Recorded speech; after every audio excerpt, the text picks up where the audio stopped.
Ladies and Germans, how you all doing? This is Con Ulrich. This is Rangru, hello, hello, hello. And folks, monthly coverage today takes us over here to Slutsk. Who do we have, my friend? Left hand side in the blue, we have Farid playing Panzer with a Maverick income. Right hand side in red, we have a Hypo playing Third American Armored with a V for victory income.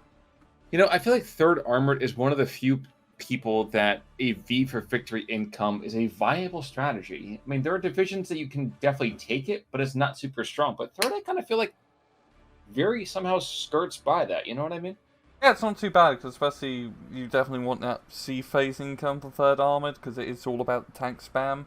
And you don't have much infantry, or you were smart and did take the C phase armored rifles card, so I'd be curious to see. We've got like an SD44 matchup here, a little bit of nostalgia, the Panzer, the Third Armored. I wonder if they don't get the King Tiger anymore, they just get regular Tigers in this case, which is a bit lame. Screw you, Eugene, and your historical accuracy. The same place that puts 7 Tigers in a single division when you're like, wait, there weren't 7 Tigers in an entire Kampf group, let alone everything else. But we are seeing the kind of usual breakout to the south. We're seeing actually some engineers pounding up the hillside over here on the back of those lovely, lovely little M3A1s. At Maduses and MG42s entertaining one another. I think it's very great that they're doing that. But of course, the M4 with the 105 in the background causing some havoc. Now, we've seen this map enough. We've seen this kind of matchup enough. You talk about it being, SD44 nostalgia. If you're looking at this right now, I can't help but feel like SD44 nostalgia is anything that has a Canadian division in it. Is anything which has a division which I liked from SD44, which is all of them, to be real. That's true. That's true. But unfortunately, the Desert Rats, I don't think would be very good in this kind of field over here. I mean, wait, trees? I don't know what they do with trees. Mm-hmm. That'd be awful. But the Arty Party, I think, would probably give me no small amount of joy either on that town or on where all of this mess is right now from Farid Rommel. Yeah, Farid's doing a decent job holding. I mean, neither side actually has that much infantry, so these town fights are going to be especially brutal. Also up north, we got a pretty good breakout here from Farid. He's definitely playing to the strength of his division, using a heavy Panther tank to just zone out the field, and even pushing quite dangerously into Puma. But he has a pretty good chance to make a little blitzkrieg happen here, because there's no defenses currently from Hypo. The 76 that's down central part of the actual map, causing a little bit of an issue here. But unfortunately, by revealing himself, that MG42 is going to take him under fire. And the question is, will he be able to take out the Tiger before that? Panther rather, excuse me. No, he will not, taking way too much suppressive damage. I forgot bloody Panzer gets Panzer Grenadiers with GrenShrecks, which is just wild. They're going to be able to push up and very clearly clear out town. Well, maybe not so much.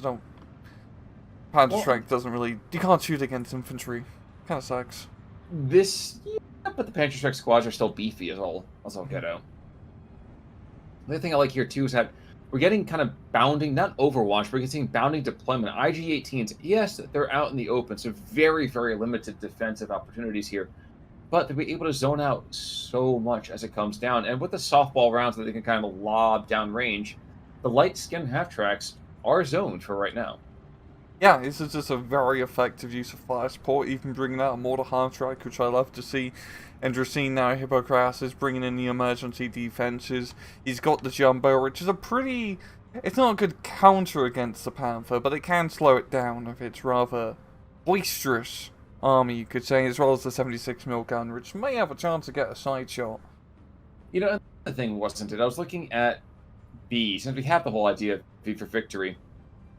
The Hypo really should be kind of punching up, but I really like the way that in his B phase, he's not concerning himself with kind of spamming out those tanks. Yes, if he wants to, he can bring in a ton of M4A1s, a handful of Jumbos, but really his major concern here is bringing out some command over in phase of B, which is not where most people tend to go. So we'll see definitely how that kind of works out here. Yeah, we've got the P-51 now being brought in, trying to blow up the Pank 40. Kind of hit a very good direct hit here. And I do like also he's using smoke on the Jumbo, just trying to block its line of sight, forcing it to get a little bit closer, because it is providing some good fire support against that MG42 team. Yeah, and we're seeing right now another 76 gun, because the one in the center has gone down in the meantime, But it's being deployed over here. Actually, this is going to go poorly. Mm-hmm. But down south, it's getting a little bit better now for Hippocras. He's got a decent amount of armor here. The two Sermons providing great fire support with their stabilized guns. Once again, Hippo doesn't have a whole lot of infantry in A phase, but he should have just enough of those engineers to make a good breakthrough in this hill. I agree with you, and yet at the same time, I feel like, okay, you take the hill. As good as the Shermans are going to be, you can still more or less zone that out, which is one of the things that we always kind of talk about, that this southern town, it's important, but I feel like sometimes players put way too much emphasis on it. If you can completely capture it, it's a very worthwhile trade, because then you can just camp the hill, put fire support up north, and then you pretty much cap the entire south. It's if you get grinded down too much at the initial flag zone and through the forest, and you just spend the entire match fighting here, then you just get screwed. So it's always a risky play if you can't make the entire breakthrough. Most players don't, so we'll have to see if Hypo can do it, because he's starting to push a little bit aggressively at the M4A1. That's putting it very mildly, and he's going to be taken under fire by P4s on two different directions, and I don't care how much you angle on this, that's not going to go well after a while. P-Shrek, in the meantime, still inside that, I want to say holy ground here, but no, he's in that little building just south of it. This is still a kind of nasty intersection to kind of take. I don't know that I really want to get super close to that Sherman. Yeah, losing that initial Sherman definitely sucks. The engineers are going to have to clear us out as the Panzerschrecks, or Panzer Grenadiers with the Panzerschrecks, very confusing seeing that icon, are just not that good in the CQC fights here. It still feels like Hippocrates needs a little bit more substance down south if you want to make this work. Yeah, and that's the thing, isn't it? Is that it's good to kind of be relatively economic in how you're going to try to invest the time and the energy here. But I don't feel there's been any kind of real concentration of force. That's what desperately needs to be happening. Mm-hmm. And up north at Jumbo as well, being quite a tank, you could say, just taking all the shots from long range against the Panther and just providing good fire support. He's, once again, not really getting that many kills. He's just providing, brick wall servicing. He's just staying there, taking the shots, and just stopping his German push from just completely overrun north. And he's going to be getting a second Jumbo as well for this occasion. Well, the other thing, too, is that it's giving enough opportunity that people are focusing on that as opposed to the 76. And you're seeing that the 176 heavily stressed out, needing a bit of a latte on the beach would be a good idea for him. But the other one south of that is that HE shells up. It's going to be engaging the IG-18, which are well and good, but Ooh. lay down with an AP. Wow. Good lord, is that the Panther in one shot? No, I think it was the Panzer IV got a side shot on the hill, or just on the slope of the hill. He got... That's a good side shot. Great placement there from Farid. Knocking out a Jumbo is always a big deal against third armored. So, and that other Jumbo which has been on the hill has been pounded quite a bit. I'm sure he's taken a decent amount of high explosive damage. Mm-hmm. So some more grill shots should grill him. Well, the grills have also barbecued the other 76 that had been, I think, pretty much a full kind of HP there. I'm actually quite surprised it died quite so quickly. Quick thing down south, we are going to see engineers have cut the road for the P-Shrek P-Grens. You see them getting surrendered one by one. But there's still a half-track there. I'm not saying this is over per se, but when you have the armored rifles with that Zook, well, that should be more than enough to take them out. Yeah, it's a very good push here from Hypo. He's actually done pretty well, because he stopped Farid from completely capturing the north. Just the Jumbos have slowed down that advance as they've just been stuck in the open position, yeah. Farid's got a decent job in the center as well, but Hypo has a very good opportunity now, like I said. He can secure the southern hill and then capture the rest of the town position. That could be 2, maybe 3 flags if he does push through and deal with a little bit of infantry left in the central town. That's true, but we're going to go into the dog days of the match for him. So this is when it gets really, really ugly for 10 minutes. We're actually 15 seconds away from Phase B, of course. So I want to say a Nibelwerfer as almost the initial call-in to down south. I think that would be a great way, cut the momentum, reverse it, and maybe move back the other direction. Quick note, up north, Panther has gone down. Grill took out the 76 mil, but I think that killed the Panther. So now we're down to a jumbo, armored rifles, and a 57 mil rushing towards the north. Problem here is that the jumbo, I think, if that P-Gun gets a little bit frisky, he could get a nice little shot on the jumbo. Oh Yeah. no, he's weird orders Making on him. maneuvers. We've seen the armoured rifles as well actually moving up, providing some good infantry coverage. There's also all the mortars as well, so I don't think Hippo's going to be able to do too much to make a counter-offensive. He's still going to be stuck on the hill, but once again, it's just buying him time to try to, or I say attack down south, but now you mentioned with the B-phase income disparity, he probably just needs to survive for the next 10 minutes. And he's going to try to do just that with the P-51, which I think is probably the best thing you can do. You know, my mind keeps always saying, where's Gabreski? Where's Gabreski? And I realize that's not the right division for this. But, you know, muscle memory being what it is. Down south, Martyr 3 taking out an M4A1 command. I mean, he doesn't even get taken out in return by the next bombing run. So Martyr, cheapest chips, anti-tank, frail, to be sure, but still something that's very, very vital and kind of reversing a lot of this momentum that we've been seeing down south. Yeah, a lot of Hippo's tanks down south have actually, you know, been cooked up. There's really not a whole lot left. It's going to just be down to the infantry to hold these positions. He's going to be getting an anti-tank gun, so yeah, honestly, Farid to be able to just hold on to that little town flag he has left, which is honestly good enough. I mean, it's a 12-12. Actually, no, he needs to make something in the center or north really happen, because we're getting into B phase here. Well, we're already into B phase, and he, you know, needs to get those points. Well, and this is the kind of, not going to say fun or interesting part of this, because that puts a rather blithe description to it. But up north, an entire income tick, actually even a little bit more than that, probably about 2 of them, thrown in M4A1 and other 2 M4A1 Shermans that are kind of like, that have been thrown in about 45 seconds, maybe almost a minute ago at this point.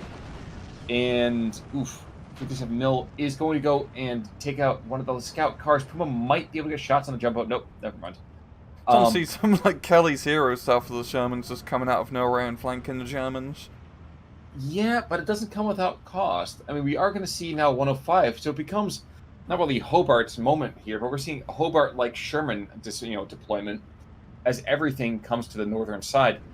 I just, I don't know. There's a piece of me that feels a little bit mixed about this intended deployment. How do you feel about this? I like it. It's very good how he's managed to maneuver all these Shermans, especially run all the way far north. It's a very good sneaky position. But yeah, he's going to be forced to fall back down because that Panther D can definitely give the D, if you know what I mean. And it's just gonna prove once again a pain. And I think the northern side is just gonna end up being kind of stalemated to the original positions. Yeah, 76 goes down. It doesn't feel like either side is going to be able to make too much progress at this current rate. True, but when that happens, I know for right now, the thought process might be, well, that's okay. He's has, just kind of stall out until C phase.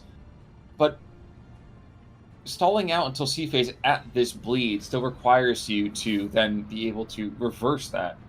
And yeah, you're taking out Pumas. Exactly. Well, I mean, for Hypo, really, because Hippo's the one that's down right now. But when you look at this from Farid's perspective, yeah, that's true. He's definitely taking hits on the chin. But as you go deeper and deeper into this, he's been very, very good about taking out a lot of these earlier tanks.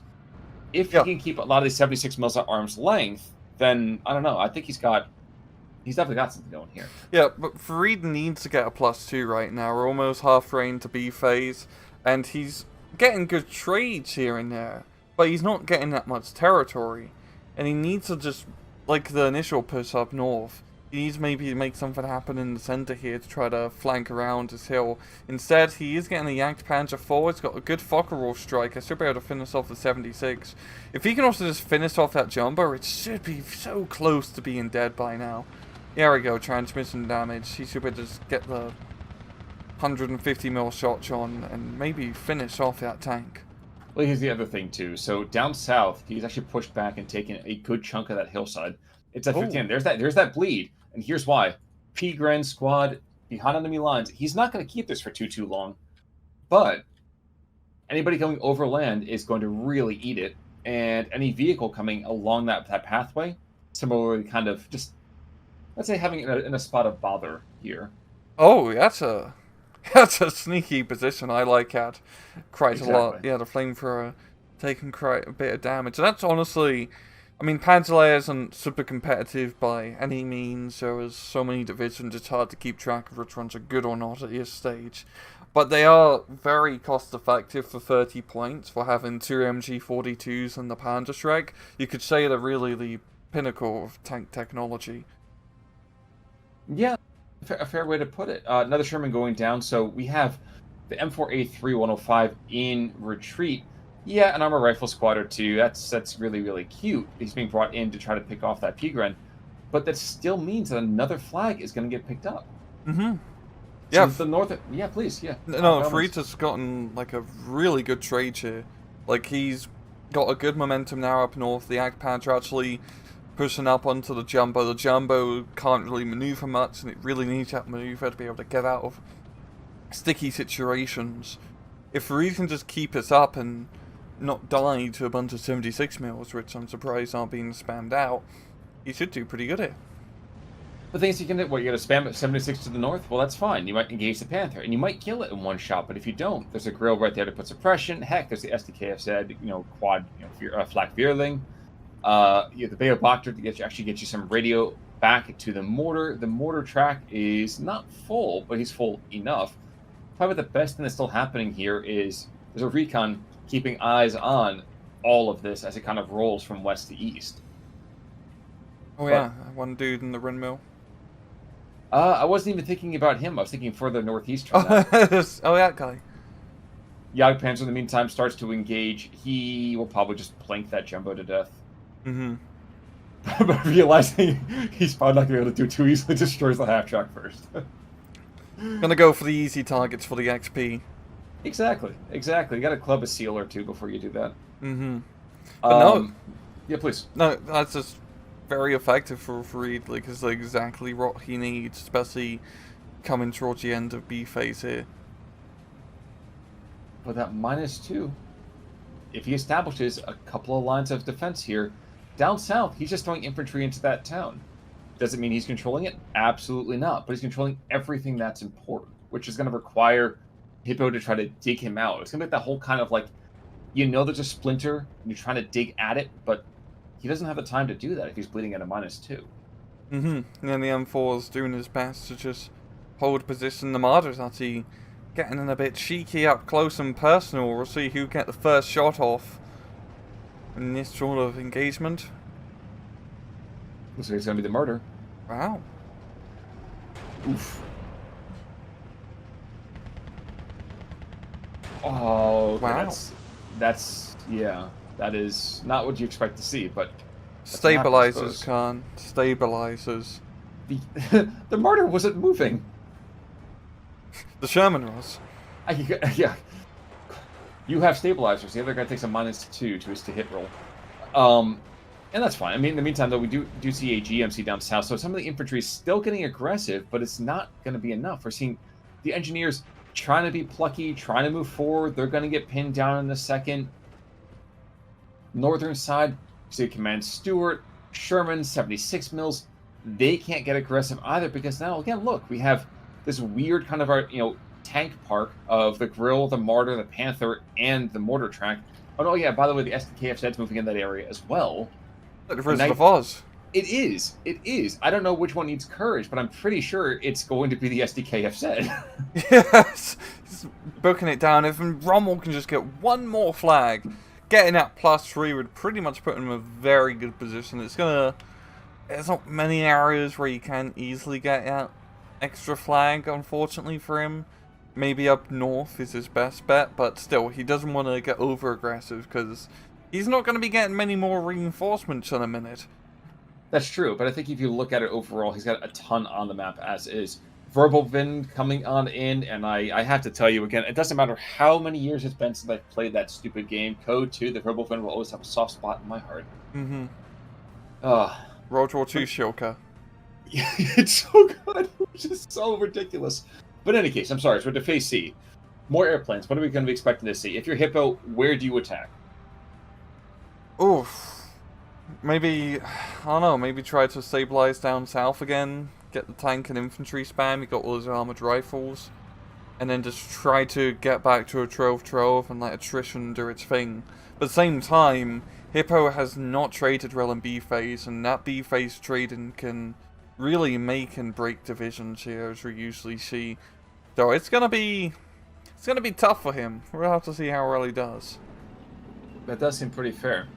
Amusingly enough, P-Grens are enough to push back the armored rifles with the BAR. So I always thought the BAR was a little bit better than that. So it might have just been a very, very unfortunate engagement. Oh, and we're going to see the gun motor carriage on here as well. M12 from northern side. Focke-Wulf 190, not seeing it any longer. So clearly, the M12 has been watching his Monty Python and understands the importance of not being seen. Yeah, bringing in the heavy artillery is actually a pretty interesting choice. I don't think it's a bad one, because he definitely needs to be dealing with the mortars, the anti-aircraft guns, the grills, with some long-range, high-precision firepower. But it's a rather risky position for him. There's not a whole lot of defense left to guard it, and I'm still waiting for, like, the Puma and the 234s to just book it right in the open and just try to shut down the spawn, because they are actually very close to shutting down that spawn road. That is a mechanic. But check out where he's aiming. Even if he's somewhere in the same area code, he could put either a ton of suppression, he could drop short and kill something important. Like, there's some options here. Not good options, but there are some options. Mm-hmm.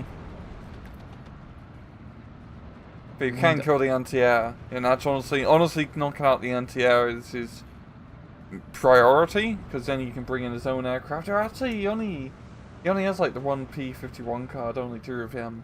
It's not like he can really exploit like blowing up anti-aircraft units. Maybe not, but he's been good enough at it that somehow the first shot actually kills, and the second shot, that's probably the most killy artillery on the map I've seen in a very, very long time. Those radios, man. Or I guess, I think he did get radio, because the Recon's... Oh no, the Recon doesn't have radio. No, it's just a bloody good shot. It is. But outside of that, I mean, the Puma's not getting aggressive. We're going to see this Jumbo probably pick on somebody not his own size. And yeah, if I am an anti-tank gun, that is not where I want to be regardless. Puma, I think, was trying to find the artillery piece, and unfortunately for his case, not so simple. Yeah, it's going to be a very decisive engagement now, because the Jumbo and the 76mm have committed up north. Great Focke-Wulf run. Knocks out 76 Jumbo down to half stress, which is a pretty big deal.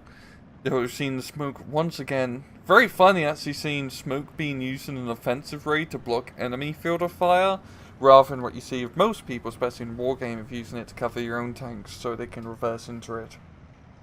But I kind of like that aggressive point. If you know where the smoke is, not for nothing, I feel like that's a much more effective way of doing it. You force the enemy to move, which takes them out of the prepared position, as opposed to taking your own eyes off the proverbial target. Yeah, so. Also forces them to get closer to you, so you have a better chance of penetration.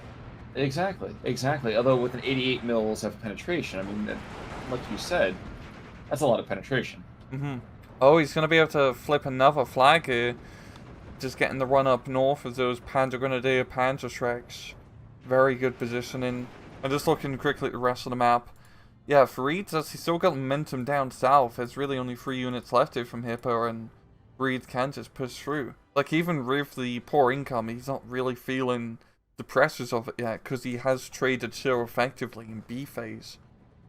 And the other thing, too, is that he masked the units before he pushed, which is something that we see so many players kind of do drips and drab attacks. And that might work in a different type of RTS. That's an Age of Empires thing where you set a rally point and just kind of, fire and forget your deployment. But here you have to be a lot more considerate about it, and we're seeing that happen. I really appreciate it. Yeah, you got to play it like StarCraft 2 Protoss. You just deathball everything in attack move, and it works. It works really well, especially when you have Yak Panzers and Panthers. Well, it hasn't come without cost. Northern side, there is just that artillery, and that's an M4A1 to kind of engage. But the Panther's gone down, the Grill's gone down. There's just a Martyr up here. And that Martyr, while it can kill, maybe it's a question of will it kill? And that's a big question. But another question is, how killy is that Tiger? And there's a Tiger coming to the fore. So the Zoo is released. Yeah, it should be enough just to defend, because that's what Farid needs to do for the next literal minute here. I really don't see Hippocrates getting himself out of this run. He's just not traded out effectively. And yeah, heck, even down south, we're seeing a half-track go for a little bit of an end run here. Just seeing how far he can get down the road. Archer, not that far. Yeah, even if the guy's firing a howitzer at you, technically speaking, he just fires in somewhere. In the same country code, he's going to kill you. But in the meantime, we are going to see down south as well. BAR, Riflemen, getting overwhelmed. Yeah, you're right. P-Grens are not that great in the CQC role, but when you're firing 6 MG42s at a single squad, that's usually pretty good. Yeah, so it's a little bit of overwhelming firepower, you know? Exactly. I would be fascinated to see what the end result is insofar as... Oof, another Falco strike. Insofar as the KD is considered. Because while it feels like Farid has been punching above his weight, he's been losing very valuable pieces of equipment. So I see it probably being fairly close, I would think. Yeah, we'll just have to see here. Down south, the Pioneers getting blapped. Hippo's going to be able to defend that town with his lone Sherman in the middle of the town square. And also just these Focke-Wulfs have actually been quite underrated. They've been getting some very good kills, seeing even gun run on an M8 Greyhound yet. And Hippos just has not been able to get an anti-aircraft presence up, which has really screwed him. What also screws, I think, Farid, though, is when your P-Grens with a P-Shrek are less than 150 meters from a Sherman and somehow missing with the size of a small house. Yeah, not ideal at all. Yeah, you wonder, okay, who's the Ubermensch now if you're missing things from that close? But the game is done, and thus we see that it's a little bit under 1,000. So, that, I guess, is about what I was expecting here. Yeah, it's pretty standard, actually. It's not, overkill. Now, just looking at chronology real fast before we go to kills. Yeah, you can see from, like, 13 minutes to 17 minutes, Farid is just rocking it. That's when the match really changed. Well, and then, I mean, early on, too, like, let's not discount that first 3.5, 4 minutes. That's a lot of initial equipment going down, and it's not, oh, look, we're losing flamethrowers in every single turn. It's still, I'm losing super early anti-tank presence, I'm losing fire support in the form of all those M3A1s. And what am I trading for it? A single scout car, a single half-track, not a whole lot. So that initial, I think, scuffle did set the tone for most of the match. Indeed. But looking at kills, like you said, we do see the Shermans picking on those guys who can't really fight for themselves. 76 over here, Dobson picking up that Panther that we did see on the northern side, as well as that Puma. And really, I can't help but feel, had this been one of those invasion matches, if he had just been able to sick, 5, 6, 8, 76 mils and had everyone come to him, that'd be brilliant. Unfortunately, that's not to be the case here. It's not impossible to be done. Yeah, and looking at losses, I mean, you can see the Grill's doing pretty good, picking up a few sorry. Yeah, the Grill's picking up a few anti-tank guns. Lost no train of thought here. Marder 3 doing really good, knocking out 4 bloody Shermans. Real tank destroyer Panther's doing decent, but honestly, nothing really that crazy, considering it felt more killy on Farid's side. Like, everyone kind of did their part for the fatherland, you know? And and that's the important thing. When everyone does their part for the fatherland, the eagle continues to soar. It'd be 1,000 years, for sure. yeah, bonsai and all that, whatever. But unless you have any further thoughts, sir, I think it's time for us to turn away from this total tank of a match. Anything else? No. Folks, in that case, then until next time, I'm Con Ulrich. I'm Angru. Take it easy.